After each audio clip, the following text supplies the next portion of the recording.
Uçak kalıntıları Kuzey Kutup Dairesi'nin kuzeyinde donmuş araziyi kirletiyor. Çok kötü olduğunu biliyorsunuz. Rezolut Körfezi yakınında bir 737 düştü. Birbirimize şüpheli gözlerle baktık. Bu boylamda gerçekleşecek bir çarpışma ölüm fermanı demek. Bu benim ilk uçak kazam. İnanılmaz bir tesadüf, kurtulan bir avuç kişiye mücadele şansı tanıyor. Kurtulanlar var. Tekrarlıyorum, kurtulanlar var. Olay yerine kazadan 1 saat sonra varmak inanılmaz. Şimdi en büyük soru şu, Kuzey Kanada'nın en ölümcül uçak kazalarından birine ne sebep oldu?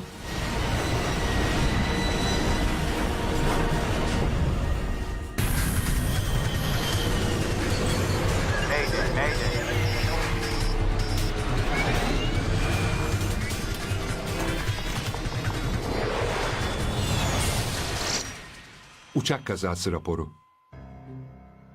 Bu gerçek bir hikayedir. Resmi belgelere ve görgü tanıklarının ifadelerine dayanmaktadır. Kuzey Kutbu'nda ölüm. Kuzey Kanada dünyanın en zorlu coğrafyalarından biri.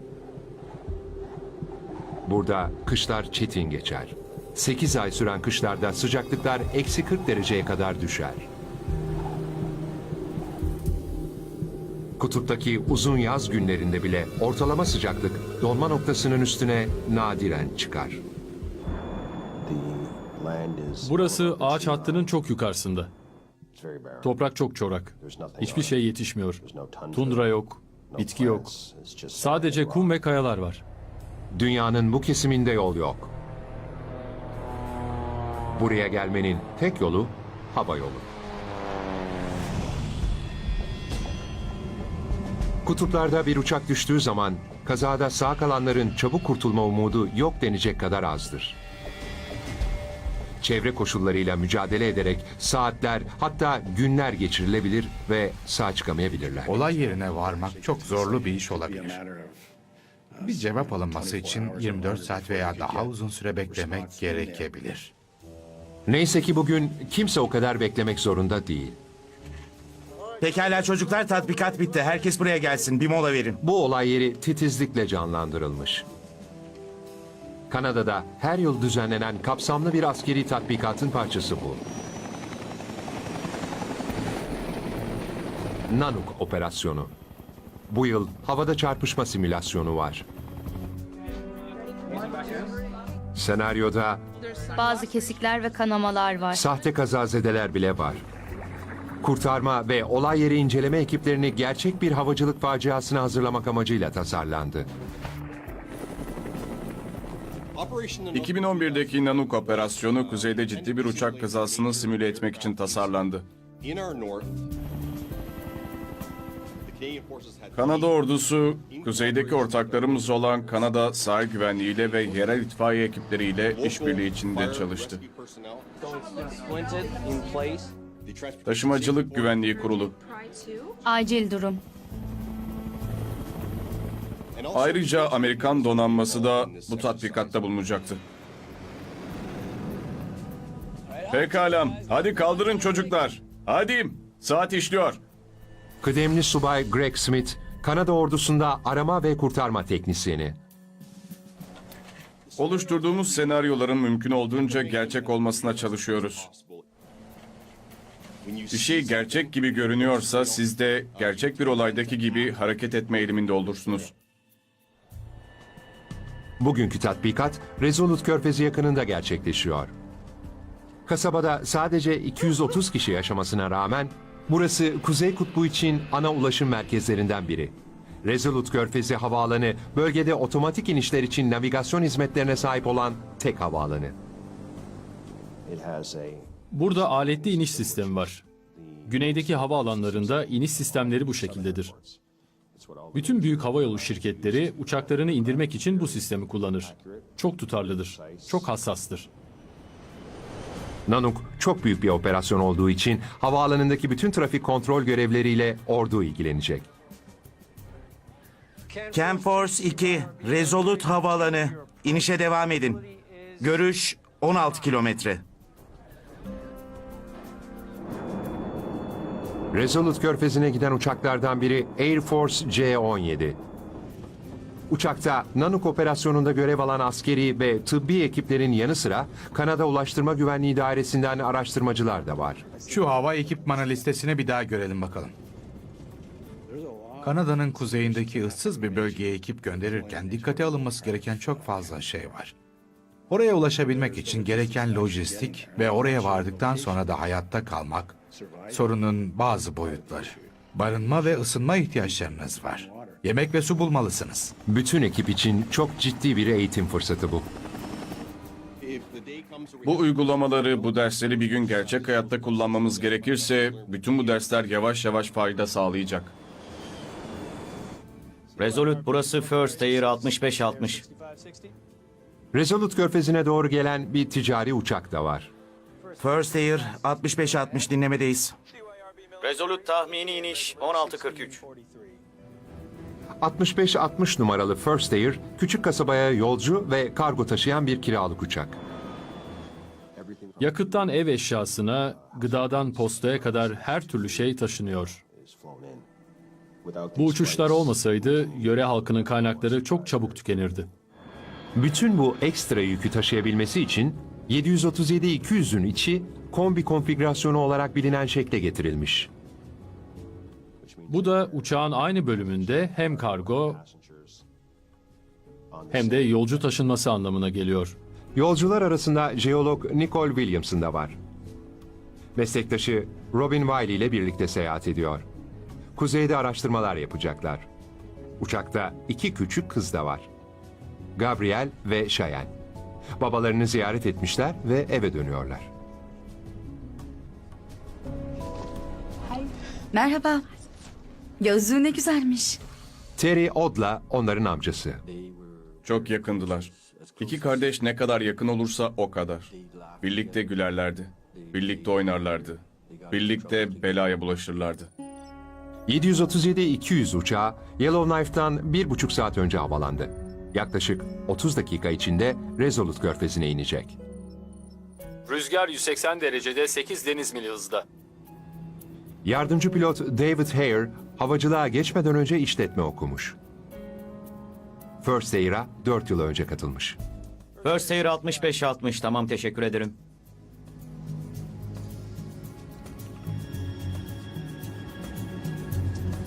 Hadi bakalım.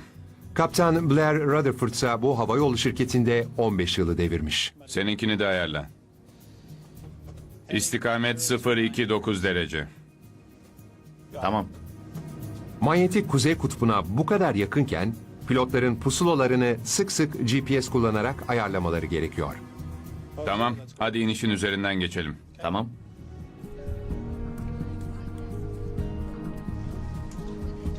Kemerini bağlamana yardım edeyim mi? Tamam. Pekala. Sana yardım edeyim.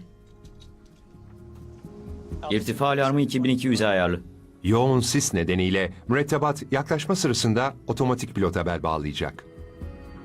Checklist tamam. Otomatik pilot ayarlandı. Böylece pisti görsel olarak hizalamak durumunda kalmayacaklar.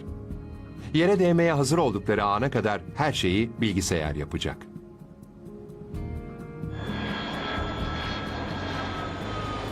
...65-60, 35 numaralı piste ineceksiniz. Pist biraz ıslak. First Air 6560 35 tamam. Piste mesafemiz 16 kilometre. Babalarıyla birkaç hafta geçirdikten sonra kızlar eve, annelerine, anneanne ve dedelerine dönmeye can atıyordu. Neredeyse evdeyiz. Saat 11.40'da 65-60 sayılı uçuş piste doğru son alçalışına başlıyor. 1000 fitten alçalmaya başlıyoruz. First Air 65-65 kilometre alçaldık. Biz şu an kıyının üzerindeyiz. Tamam mı? Pekala.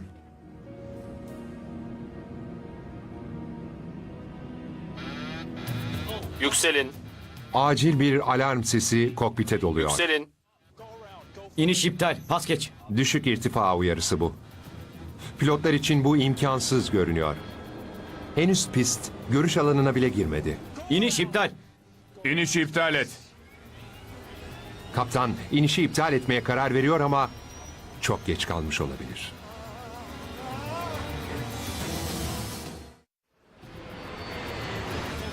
Yükselin. 65-60 sayılı uçuş saatte 290 kilometre hızla yere çakılıyor.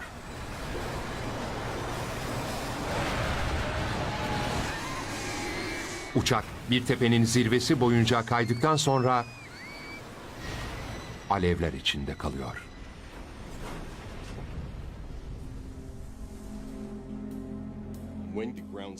Yerdeki destek personelinin uçakla iletişimi kesildiğinde son inişe geçtiğini biliyorlardı. Artık kabin ekibiyle iletişimde değillerdi.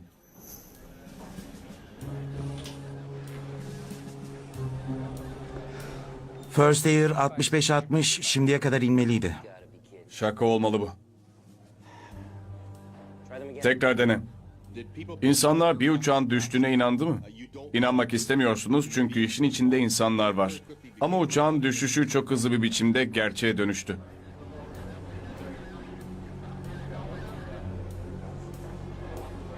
Resolute Körfezi yakınında bir 737 düştü. Çok ciddiyim.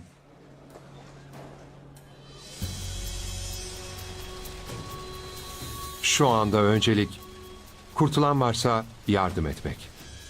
Kendi kendinize umarım kurtulan olmuştur diyorsunuz. Ama çok kötü olduğunu da biliyorsunuz.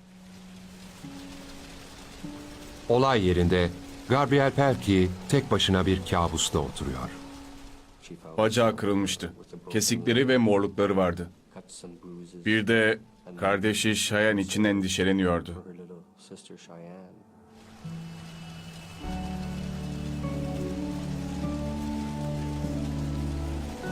Jeolog Nicole Williamson da kurtulanlar arasındaydı.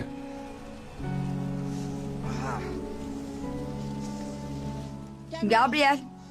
Gabriel. Tanrı'ya şükür. Nicole, Gabriel'e ulaştığında Bir şey yok. Hiçbir şeyin yok. Gabriel'in sıcak kalmasını sağladı. Bu kendisinin de hayatta kalmasına yardımcı olmuştur muhtemelen.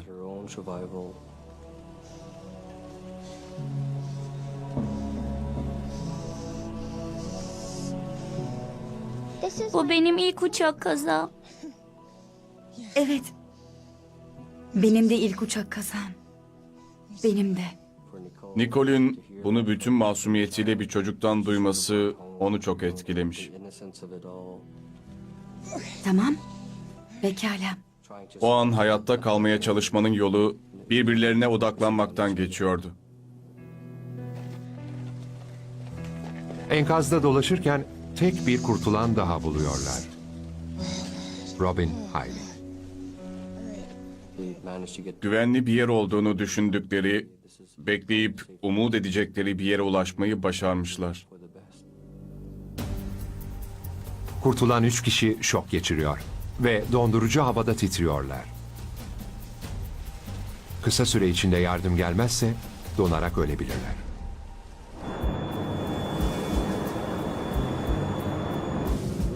Kaza haberi tatbikat dönüşü havada olan uçak kazası araştırmacılarına ulaşıyor. Brian McDonald da bunlardan biri. Birbirimize şüpheli gözlerle baktık. Tatbikatın başlangıcı daha fazla gerçeklik algısı için değiştiriliyor muydu? Yoksa bu olay gerçek miydi?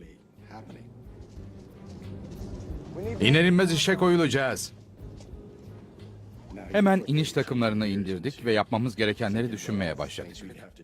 Hazırlanmamız ve bu gerçek kazaya müdahale etmemiz gerekiyordu. Ekipler yere inerken bekledikleri canlandırma tatbikatının artık gerçek bir facia olduğunun farkına varıyorlar.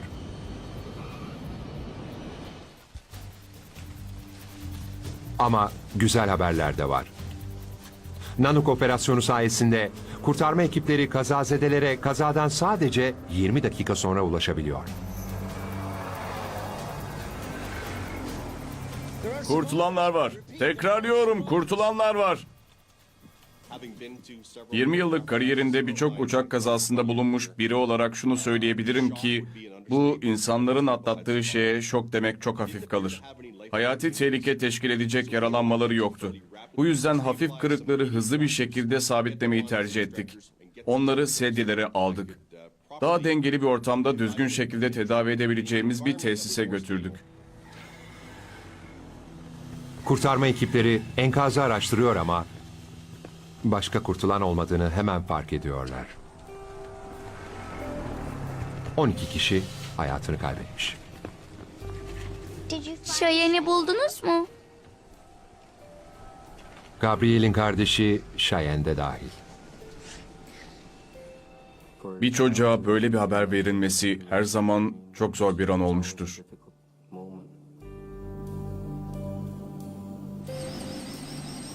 Kanada'nın kuzeyindeki en feci uçak kazalarından biri bu.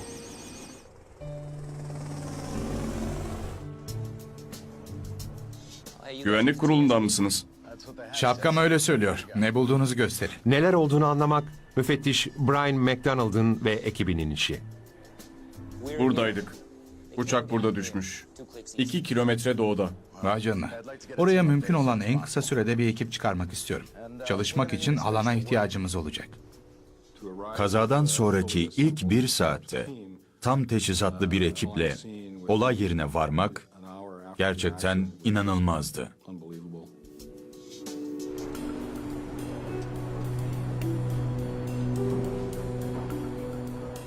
Piste çok fazla yaklaşmışlar. Uçak pistin 1,5 kilometre kadar doğusundaki bir tepeye çakılmıştı. Belki sis yüzündendir. Uçuşun başlarında görüşün zayıf olduğunu biliyorduk. Bu yüzden hava durumunun da dikkate alınması gereken bir faktör olduğunun farkındaydık.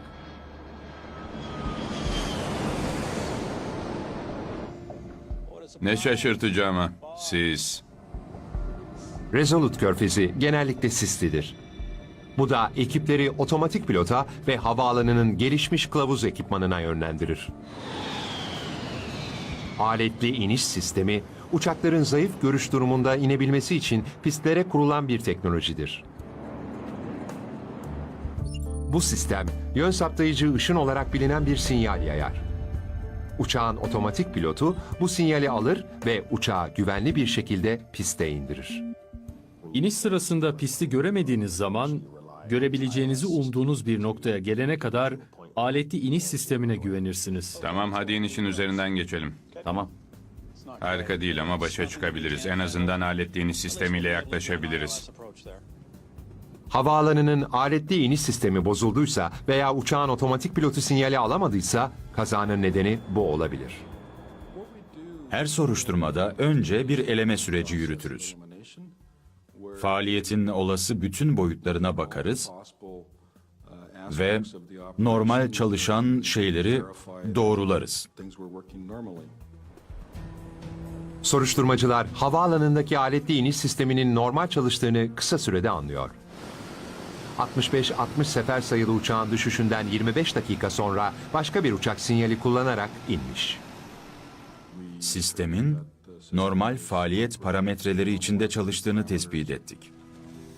Ama araştırmacılar uçuş verilerini ve kokpit ses kayıtlarını alıncaya dek 737'nin otomatik pilotunun sinyali doğru alıp almadığını bilemeyecekler. İlk ekipler cihazları ilk 12 saatlik sürede buldular. Onları bir uçağa aktarıp ertesi gün Ottawa'daki laboratuvarımıza götürebildik.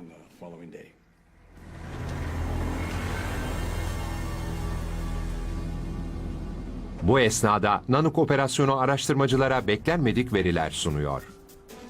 Yani bu bize radarın ne kaydettiğini kesin olarak gösterecek mi? Normalde Resolute Körfezi havaalanında radar yok. Ama ordu operasyondan dolayı artan hava trafiğini kaldırması için geçici bir radar sistemi kurmuş. Radar verileri araştırma için çok önemliydi. Çünkü bize uçağın uçuş rotasını veriyordu. Bunu başka türlü almamız mümkün değildi. Soruşturmacılar için şanslı bir durum. Görüntüyü izledikleri zaman hemen sıra dışı bir şey fark ediyorlar. Ne cehenneme gidiyor bunlar? Radara göre 65-60 sefer sayılı uçak piste paralel uçuyor. Olması gerektiği gibi pistin üzerinde değiller. O an hemen aklımıza gelen soru neden oldu? Uçak neden o doğrultuda ilerliyordu? Otomatik pilotu olan modern bir uçak nasıl olur da pistten 1,5 kilometre uzakta bir tepeye çarpar? Zorlu bir soruşturma sonunda tatsız bir açıklama ortaya çıkacak.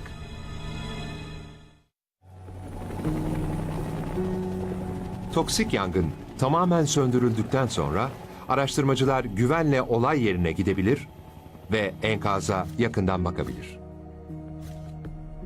Uçağın piste doğru inerken neden rotadan saptığını açıklayabilecek herhangi bir ipucu arıyorlar. Navigasyonda neler olup bittiğini anlamamız gerekiyordu.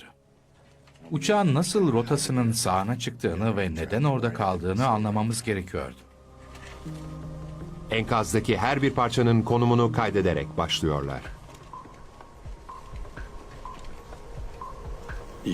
Tekerleklerin yere değdiğini ve uçağın bir süre daha havada gittiğini görebilirsiniz. Uçağın bazı kısımları parçalanmış ve sonra tekrar karın kısmından yere değerek 3 parçaya ayrılmış olduğunu gördük. Soruşturmacılar için enkazın dağılımı kazanın nedenini açıklamaya yarayabilir. Enkaz doğruca VOR adı verilen navigasyon kulesiyle hizalanmış. Uçağın son dönüşü ve kazanın gerçekleştiği yer arasında bir çizgi çizdiğinizde nedeni büyük olasılıkla şu anten oluyor. Soruşturmacılar pilotların uçağı indirmek için yanlış radyofara kilitlenmeleri ihtimali üzerinde duruyor. Havaalanındaki navigasyon kuleleri yaydığı radyo sinyaliyle pilotların havaalanını bulmasını sağlıyor. Ne var ki bu sinyal onları bir piste yönlendirmek için değil. Bunun için navigasyon kontrolünü otomatik pilotun aletli iniş frekansını izleyeceği şekilde değiştirmeliler. Elinizde dümdüz gelen aletli iniş ışını var. Bu ışını takip ederseniz, solunda veya sağında değil de tam üzerinde olursanız, sizi pistin başladığı noktanın ortasına götürecektir. Harika değil ama başa çıkabiliriz. En azından aletli iniş sistemiyle yaklaşabiliriz. Uçuş ekibi navigasyon sistemlerini pistteki aletli iniş sistemi sinyalini değil de navigasyon kulesi sinyalini takip edecek şekilde ayarladıysa trajedinin nedeni bu olabilir. Bir pilotun bu hatayı ilk yapışı olmayacaktır bu. 1980'lerin sonunda bir Boeing 737'de de aynı şey olmuştu. Pistteki iniş sinyalini izlemek yerine Resolute Körfezi'ndekine çok benzeyen navigasyon desteğini izlemişlerdi. Gerçekten birbirine çok benzeyen iki ayrı olay. 65-60 sefer sayılı uçağın pilotları aynı hatayı yaptıysa yoğun sis nedeniyle tepeyi iş işten geçmeden görmemiş olabilirler. Olamaz. Dur! Böyle olduğuna emin olmanın bir yolu var mı? Soruşturmacılar cevabı uçağın kokpit sesi kaydedicisinde bulmayı umuyor. Pekala. Bakalım bu adamlar ne düşünüyormuş. Ulaştırma Güvenliği İdaresi'nden John Stewart, kara kutuya kaydedilen konuşmaları incelemede uzman. Kokpit sesini kaydeden kara kutu bize kokpitte neler döndüğünü söyleyecekti. Ne görüyorlardı, ne duyuyorlardı, ne hakkında konuşuyorlardı. Böylece olaya onların gözünden bakabilir ve nasıl kararlar verdiklerini anlayabilirdim. Flaplar 5. Flaplar 5'e ayarlandı. Başlangıçta hiçbir şey yanlışmış gibi görünmüyor. Checklist tamam. Otomatik pilot ayarlandı. Yön saptayıcı işliyor. Süzülme açısındayız. Yardımcı pilot, otomatik pilotun havaalanının aletli iniş sistemine kilitlendiğini onaylıyor. Aletli iniş sinyalini düzgün alıyorlar gibi görünüyor. Süzülme açısındayız kelimelerinden otomatik pilotun tepe tarafındaki navigasyon kulesi sinyalini değil, pistin aletli iniş sistemi sinyalini takip ettiği anlaşılıyor. Kokpit ses kayıt cihazına göre aletli iniş sistemiyle iniş yaptıklarını biliyoruz. Böylece kazanın navigasyon kulesiyle alakası olmadığı sonucunu kesin bir şekilde çıkarabiliriz. Fakat uçağın neden tehlikeli bir şekilde rotadan saptığı hakkında hala bir fikirleri yok. Başka kanıtlar bulmak için dinliyorlar. Duydukları şey Hayret verici. GPS bizi sağa doğru götürüyor.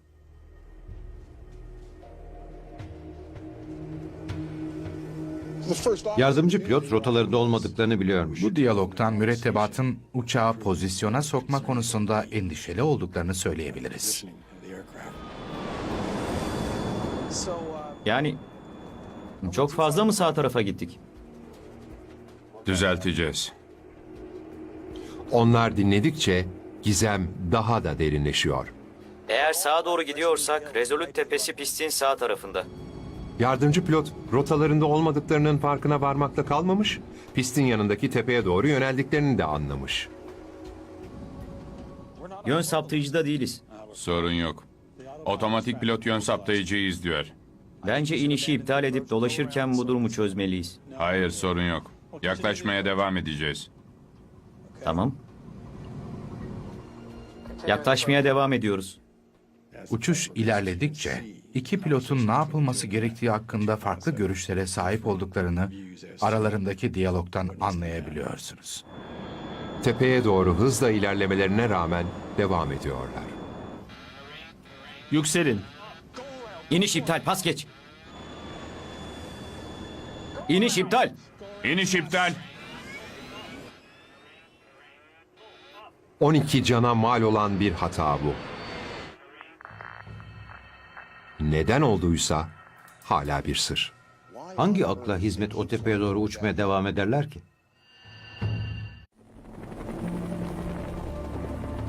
...65-60 sefer sayılı First Air uçağının düşüşü... ...küçük Resolute körfezindeki hemen herkesi derinden etkiledi. Bir annenin bunları yaşamak zorunda olmasını kimse için dilemem. Aileler cevap istiyor. Kazayla ilgilenen herkesin üstünde bir şey öğrenmek için çok ağır bir baskı vardı. Ne olduğunu öğrenmek istiyorduk. Enkaz bize rota dışında ve pistte paralel uçtuklarını, ses kayıt cihazı da bunu bildiklerini söylüyor. Şu ana kadar soruşturma sadece daha çok soru işareti doğurdu. Düzeltici eyleme neden çok geç geçildi? Otomatik pilot ayarlandı. Yön saptayıcı işliyor. Süzülme açısındayız. Araştırmacılar, pilotların takip ettiği aletli iniş sinyalinin onları piste kadar getirmesi gerektiğini biliyor. Bunun neden olmadığını anlamaları gerekiyor. Bu yolda devam etmeliyiz. Bakalım veriler bize ne söyleyebilecek. Uçuş verisi kaydedicilerinden bilgileri almıştık. Uçağın uçuş veri kaydının bazı cevaplar vermesini umuyorlar. Pekala, 2 derece yunuslama. Bu verileri kullanarak Hız 168 deniz mili. araştırmacılar uçağın piste yaklaşma sürecinin detaylı bir uçuş rotasını çıkarıyor. 2 derece sola dönüş. Bir uçuşun temel bileşenlerinin tamamı vardı. İrtifa, hız, istikamet, güç ayarı, uçuş kontrol pozisyonları. Yön saptayıcı ışını ekleyebilir miyiz lütfen? Uçağın piste doğru olan son dönüşüne odaklanıyorlar. İşler burada ters gitmeye başlamış. Çok geniş bir dönüş yapmışlar ve ışını bir daha tutturamamışlar. Detaylı uçuş rotası 65-60 sefer sayılı uçağın rotadan çıkmaya başladığı anı gözler önüne seriyor ama soruşturmacılar hala nedenini anlamış değil. Otomatik pilot sisteminin düzgün çalıştığını biliyorlar. Ses kaydediciye göre otomatik pilot uçuşun kaydedilen kısmı boyunca düzgün bir şekilde çalışıyormuş. Otomatik pilot ayarlandı. Aletli iniş yapmak için uçuş ekibinin otomatik pilotu VOR Lock denen bir moda getirmesi gerekiyor. Yön saptayıcı işliyor. Onlar da böyle yapmış gibi görünüyor. Anlamaya çalışıyorduk. Uçak düzgün ayarlandıysa, anahtarlar doğru konumlandıysa ve ekip de aletli iniş sürecini doğru izlediyse, uçak nasıl oldu da rotadan çıkmayı başardı? Araştırmacılar doğru konfigüre edilmiş, işler haldeki otomatik pilotun uçağı nasıl rotadan çıkardığını açıklayamıyor. Ta ki uçuş verilerine yakından bakana kadar. Kontrol dümeni verilerine bir bakayım. Dönüş normal başlamış. Son derece düzgün. Otomatik pilot kesinlikle devrede. Dönüşün otomatik pilot tarafından başlatıldığını tespit edebildik. Sonrasında teknik bilgilerde bir değişiklik vardı. Bu da dönüş sırasında bir şey olduğunu gösteriyordu. Burada bir şey değişiyor. Buradaki aralıklı düzeltmeler insan ürünü olmalı. Manuel uçuşa geçmiş olmaları gerek. Her nedense son dönüşün yarısında otomatik pilottan manuel moda geçilmiş. Bu yeni ayarda artık otomatik pilot uçağı piste götürmüyormuş.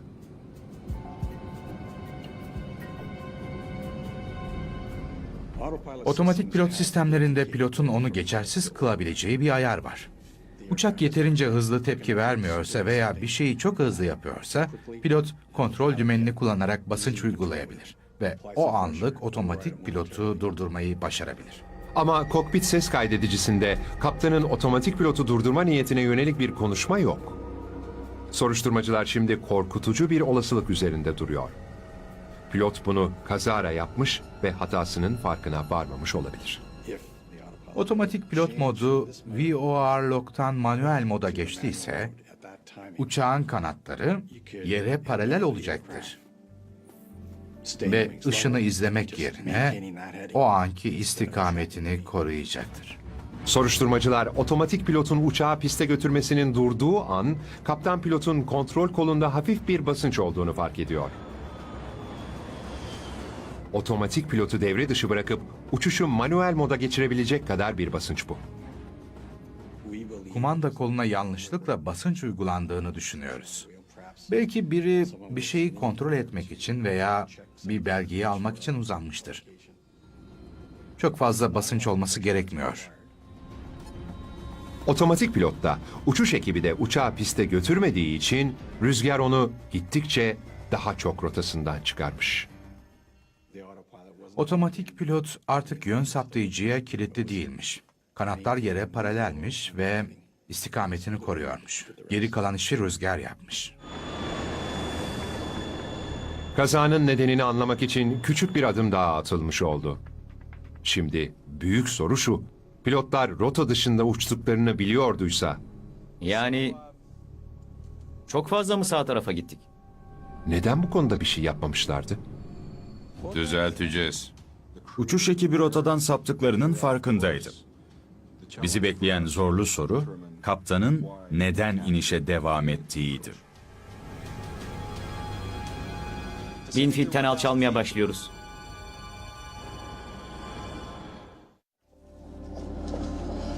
Bakalım bu uçuş kokpitin içinden nasıl görünüyormuş. Soruşturmacılar pilotların uçağın rotadan saptığını gördüklerinde neden düzeltici eyleme geçmediklerini anlamak istiyor. Bunun için pilotların zihnine girmeleri gerek. Yapmaya çalıştığımız temel şey onların bakış açısından olayların ne ifade ettiğini anlayabilmek. Her bir pilotun kendi konumundayken ne gördüğünü görmek istiyor. Neler duyuyorlar. Bu çok önemli. Hareket eden göstergelerde ne görüyorlardı? Kokpitte neler oluyordu da bu onları ses kaydedicide duyduğumuz kararları vermeye itti? Bunları mutlaka anlamalıyım. Uçuş verileri ve ses kayıtlarından elde edilen bilgileri kullanan soruşturmacılar cevap bulma umuduyla uçuşu yeniden oluşturuyor. Otomatik pilot ayarlandı. Yön saptayıcı işliyor. Süzülme açısındayız. Otomatik pilot VOR lock. Pilotların konuşmaları ilgi çekici bir ipucu veriyor. First Air 65-60. Piste mesafemiz 16 kilometre 35 tamam. İniş takımları aşağıya. İkisinin de inişe hazırlanırken çok meşgul oldukları açık. 65-60. Son 5 kilometrede rapor ver. Flaplar 15. Lütfen son komutu tekrarlayın. İniş takımları aşağı. Tamam. Sinyaller yeşil. Son 5 kilometrede rapor ver. İşte bu. O kadar meşguller ki otomatik pilotun manuele geçtiğini fark etmiyorlar. Otomatik pilot modu işte burada değişiyor. O dönüş sırasında kokpitte olup biten çok fazla şey var. İniş takımlarını açıyorlar. Telsiz konuşmaları var. Flaplar açılıyor. O yüzden bir sürü lambanın yandığı o deryada artık yanmayan bir lamba dikkatlerini çekmiyor. Kokpitteki ses kaydedicisinde otomatik pilot modu ile ilgili herhangi bir tartışma görülmüyor. Ama uçağın pisti hizalayamadığı konusunda başka bariz işaretler de varmış. Şu an rotada değiliz. Biraz sağa çekiyoruz. GPS bizi sağa doğru götürüyor. İşte böyle. Gün gibi ortada. Rotadan çıktıkları çok bariz. Hem GPS hem de yatay indikatör uçağın pistten giderek uzaklaştığını gösteriyor. Ama kaptan pilot sorunu düzeltmek için hiçbir şey yapmıyor. Tamam. Aklından geçen ne? Bu kritik sorunun cevabı nihayet uçuş veri kaydedicisinde bulunuyor. Pusulasında kayma var. 17 derece kaymış durumda. Tutarsız bir pusula bilgisi, Kaptan Rutherford'a uçağın piste doğru uçtuğu izlenimini vermiş. Kaptanın algısına göre yön saptayıcıya doğru bir düzeltme yapmaya çalışırken aslında uçağı piste paralel hale getiriyormuş. Bu kadar kuzeyde bir pilot pusulasını sık sık yeniden kalibre etmeli. Bir pusula daima coğrafi değil de manyetik kuzey kutbunu gösterecektir. Bu iki nokta birbirinden farklıdır. Bir pusulayla ne kadar kuzeye giderseniz tutarlılığı da o kadar azalır. Pilotlar doğru istikameti bulmak için GPS'i kullanmak ve aletlerini ayarlamak zorunda. Hadi bakalım. Seninkini de ayarla. İstikamet 029 derece. Soruşturmacılar pilotların pusulaları uçuş sırasında bir kez ayarladığını duyuyor. Son iniş sırasında ayarlamamışlar. Uçak, Resolute Körfezi'ne doğru inerken iki pusula farklı oranda kaymış.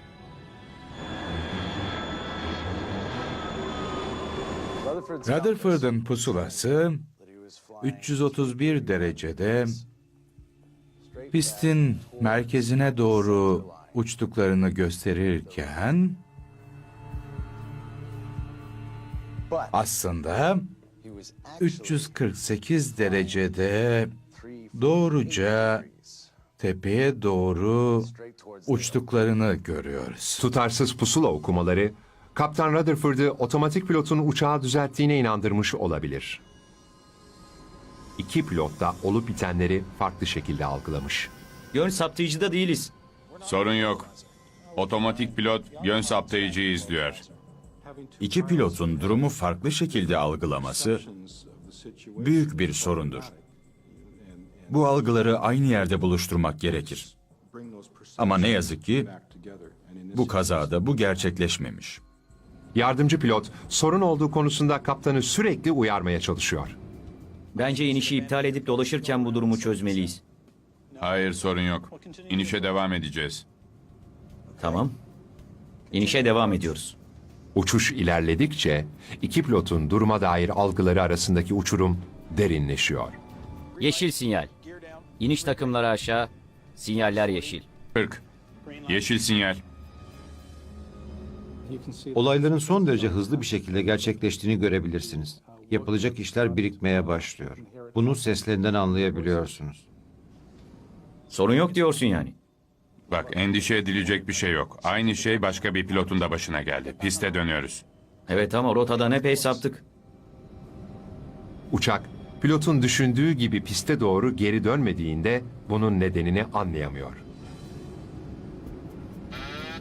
İniş iptal. Pas geç. Yükselin. Uçuş ekibi inişi iptal etmeye karar verdiği zaman İniş iptal. İniş iptal. onları beladan kurtaracak kuvveti elde etmeleri için artık çok geç. 2 saniye sonra pistin arkasındaki tepeye çakılıyorlar.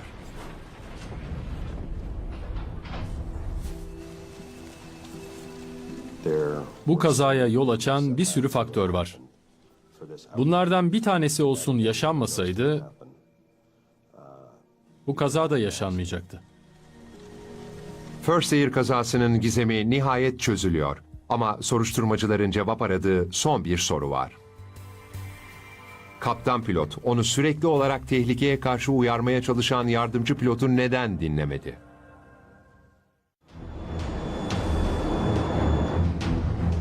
Yön saptayıcıda değiliz.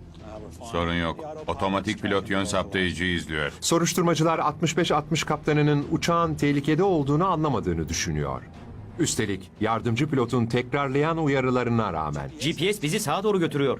Yardımcı pilotun rota dışında olduklarını anladığı ilk andan tepeye çarptıkları ana kadar 18 uyarıda bulunduğunu saydım.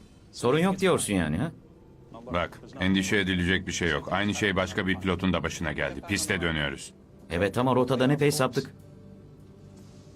yardımcı pilot bir sorun olduğunu görüyor. Şu an kıyının üzerindeyiz.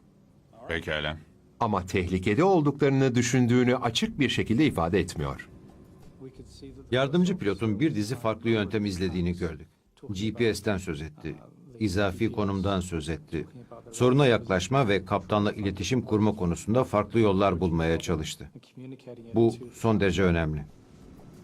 Blair, bu hiç hoşuma gitmedi. Pilotların ses kayıtlarında tecrübeleri bambaşka olan iki adam görülüyor. Yardımcı pilot Hare, 737 uçağında yeni ve havada 5000 saatten az uçmuş. Kaptan Rutherford, kokpitte onun 2 katından fazla zaman geçirmiş ve kuzeyde uçma tecrübesi de daha fazla. Ama nedense yardımcı pilotun ona anlattığı şeyi anlamamış. Sorunu çözemiyorlardı. Sorular da birikip duruyordu. Yardımcı pilot neden bu konuya odaklanıyordu? Ayarlanmış olmalıydı ama değildi. O yüzden pilotun sorunları büyüdükçe büyüyordu. Doğru şekilde yapmanız gereken bütün bu şeylerden sıyrılmanız gerçekten çok zordur. Belki de iptal etmeliyiz. İniş için konfigürasyona devam et. Az tecrübeli pilot olan yardımcı pilot Hare, endişelerini kararlı bir şekilde dile getirmeye tereddüt etmiş olabilir.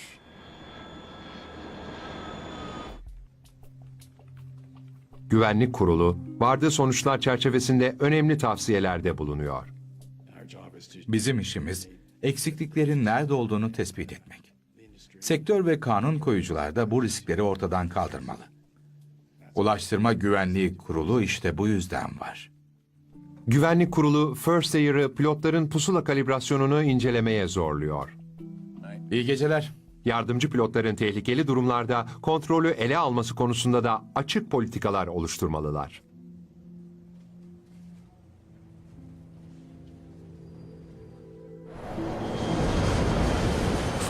First Air kabin memuru eğitimlerinde kimin ne zaman pas geçebileceği ve dengesiz inişlerle nasıl başa çıkılacağı konularında değişiklikler yaptı. Bakım prosedürlerinde değişiklikler yaptı. Böylece First Air bazı güvenlik önlemleri almış oldu. 65-60 uçağının düşüşü Kanada'nın kuzeyine büyük acı getirdi ama bir ışık parlamaya devam ediyor. Gabriel Pelkey 2011 sonbaharında okuluna döndü. Şu an çok mutlu. Sınıfında hala en başarılı öğrenci o. Jeolog Nicole Williamson, Gabriel'le arkadaşlığını sürdürdü. Hayatını yeniden kurmasına yardım etti. Oldukça iyi başa çıkıyor. Muhteşem bir küçük kız o. Bir mucize.